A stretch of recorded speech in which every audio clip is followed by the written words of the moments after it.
Personal story segment tonight. An Ohio teenager named Elizabeth Trissler won an oratory contest for delivering a pro-life message at a convention.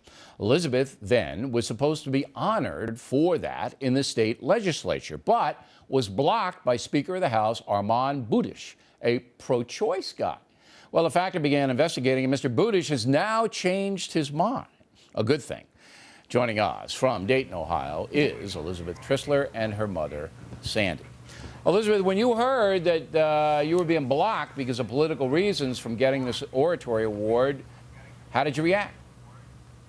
At first I was just really relieved. I said, they can send it to me in the mail. I'm tired of this. But then they told me what was going on, and I said, hey, you know, people should hear about this. You are a pro-life 19-year-old, and the reason you won was because of your oratory, though, right? Your skill in presenting your argument. Yes. So it seems to me like Mr. Budish didn't want to hear the other side since he's a pro-choice guy. Yeah, not only did he not want him to hear it, but he didn't want anyone else to hear it either. That's right. Now, Sandy, when you heard that your daughter was going to be denied that honor, and it is an honor to be given an award at the state legislature, how did you feel? Honestly, from the beginning, it really wasn't about the award.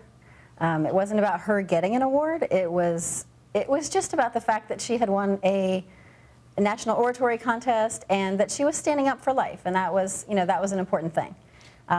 It had been canceled several times, and I started to wonder about that. Why do they keep canceling? So, yeah, I was getting kind of frustrated at that too. Now, did you ever talk to Mr. Budish about it? I mean, have you guys had a conversation with him? No, he has not called. We've never had a conversation with Mr. Budish, only with John Adams' office and Mike Gonadakis from Ohio Right to Life. Okay. Now, we haven't talked to Mr. Budish either, even though we did call him and try to invite him on. He didn't return our call. So it looks to me like this is just a pure play, Sandy, a pure political play to keep a pro-life point of view from receiving any attention at all. That's what it looks to us. Do you see it that way? Absolutely. It amazes me because these people, they tout themselves as pro-choice, but they're not pro-choice, and they preach tolerance. They say, you should tolerate other people, but then they don't want to tolerate anybody else's point of view but their own. Well, that seems to be the case.